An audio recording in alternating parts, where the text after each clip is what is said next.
Mani sauc Dācis Taurīte. Esmu pirmsskolas izglītības skolotāja. Mans ceļš līdz tam, lai strādātu pirmsskolā ar bērniem, ir nedaudz bijis līkumains. Sākotnējā profesija, ko es apguvu, bija bērnu medmāsa. Un strādāju slimnīcā ar bērniem, un pēc tam strādāju pirmsskolas izglītības iestādē par bērnu medmāsu. Tomēr jau no bērnības es biju sapņojis, ka būšu skolotāja.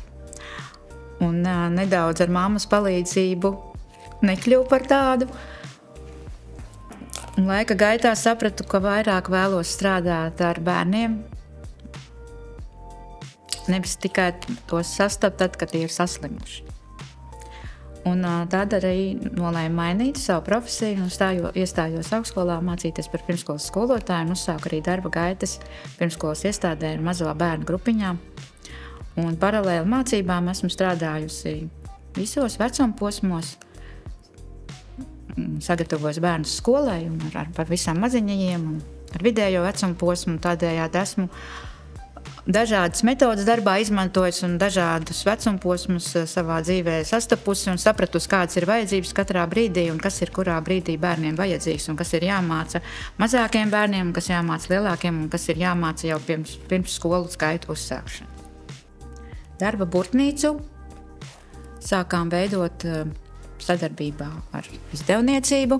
Mūs uzrunāja un aicināja.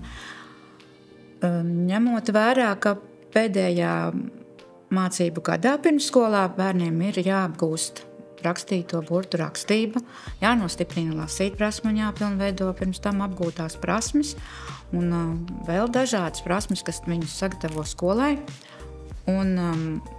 Mūsu pieredzē šāds materiāls pietrūka, kas būtu atbilstoši vadlīnijām un sasniedzamiem rezultātiem pirmsskolas izglītības programmā. Tad aicināju komandā sev labi zināmas kolēģis no darba gaitām pirmsskolas izglītības iestādē, divas jaukas kolēģis, Tācis Ozoliņa un Ilze Daugšāna. Mēs kopā esam strādājuši pirmsskolas izglītības iestādē. Viņas arī ir ļoti pieredzējušas, nevienu grupu sagatavojuši skolas gaitu uzsākšanai, ar ļoti interesantām darba metodēm, iesaistot bērnus, daudz dodoties dabā, izmantojot arī dabas materiālus mācību procesā, apgūstot dažādas prasmes, ne tikai sēžot pie galdiem mācoties, bet arī daudz darbojoties radoši un aktīvi. Un vēl viena kolēģe Māja Rubene, kura ir pirmsskolas un sākumskolas pedagogs.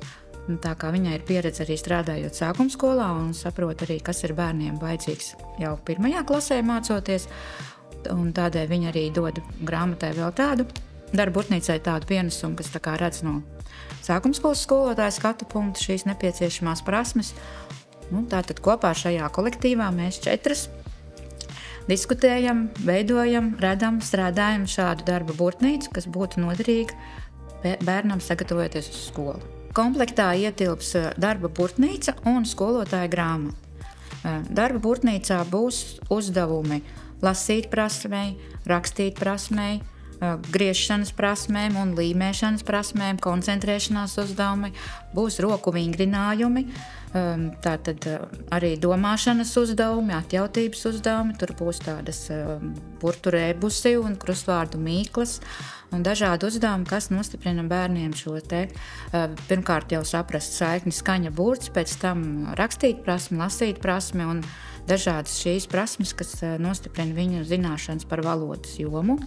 Savukārt skolotāja grāmatā būs katrai šai mācību tēmai, kas ir apkopots darba burtnīcā, ieteikumi darbam, paskaidrojumi par uzdevumiem, par sasniedzamajiem rezultātiem, vēl papildus ieteikumi, kā šo tēmu radoši apgūt, jo darba burtnīca ir sadalīta atbilstoši arī gada laikiem, tātad rudenī par rudeni, iekļauts ir arī tēmas par svētkiem, kas ir Miķeļi un Mārtiņi, Latvijas dzimšanas diena, protams, ir Ziemassvētki un Sveču diena, meteņi tiek visa gada griezumā, visi svētki tiek apskatīti, pieminēti un burtnīca tātad sniegs ieskatu visās norisēs dažādos gada laikos un caur šo visu tiks arī apgūtas nepieciešamās zināšanas.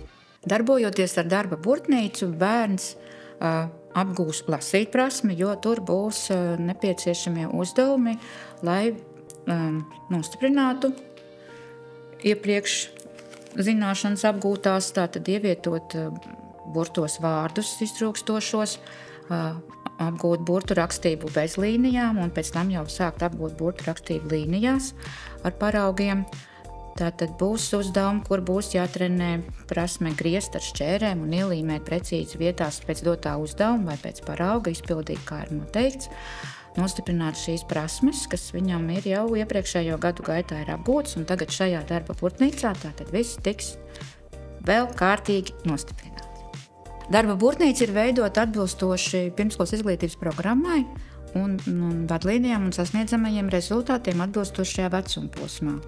Un strādājot ar šo darba burtnīcu, pedagogs kopā ar bērnu var novērtēt bērnu prasmes, vai viņa prasmes ir pēc sasniedzamajiem līmeņiem, vai ir sācis apgūt, turpina apgūt, vai ir apguvis jau visu šajā burtnīcā. Tātad šie uzdevumi ir diferencēti pēc dažādas grūtības pakāpēm, un darbojoties var saprast, kurā līmenī bērns atrodas un kur varbūt ir jāiedod vieglāk uzdevumi.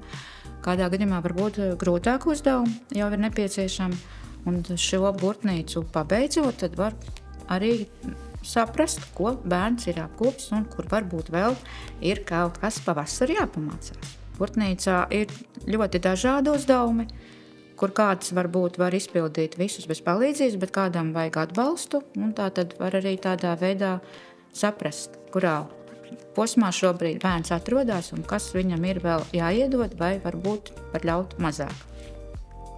Izmantojot darba procesā šo darba burtnīcu, ko veidojam kopā ar autoru kolektīvu, skolotājs iegūs strukturētu, kvalitatīvu veidot mācību materiālu, kas būs lielisks atbalsts viņa ikdienas darbā, nebūs papildus jāmeklē tieši valodas jomai kādas citas darba lapas. Šajā burtnīcā būs uzdevumi gan lasīt prasmē, gan rakstīt prasmē, gan dažādām citām prasmēm. Tātad viss ir vienā burtnīcā, un skolotājs strādājot šo burtnīcu ir nodrošināts kvalitatīvam darbam. Arī vecāki, iegādājoties šo komplektu, darba burtnīcu un skolotāju grāmatu, kurā viegli saprotami rakstīti ieteikumi, kā strādāt ar šo burtnīcu un kādi ir sasniedzamie rezultāti katrā uzdevumā, var palīdzēt bērnam pilnveidot prasmes un zināšanas un atbalstīt tātad viņu ceļā uz skolu. Topošā darba burtnīca un skolotāja grāmata tiek veidota, lai sasaistē ar latviešu valodas darba burtnīcu 1. klasē sākuma skolē, lai tajā ir ievērota pēctecība, burtu secības apguvē, un dažādi uzdevumi arī tiek veidot, lai veidotos šī saikne ar nākošo mācību materiālu. Tas ir veidots ar tādu mērķi, lai bērnam būtu vieglāk apgūt nepieciešamās prasmes. Mācību materiāls ir veidots tā, lai bērniem būtu interesanti un motivējoši mācīties un darboties ar šo darba burtnīcu, kurā būs ļoti daudz un dažādi daudzveidīgi uzdevumi. Tas ir bērnu priekam un rūpēm par bērniem.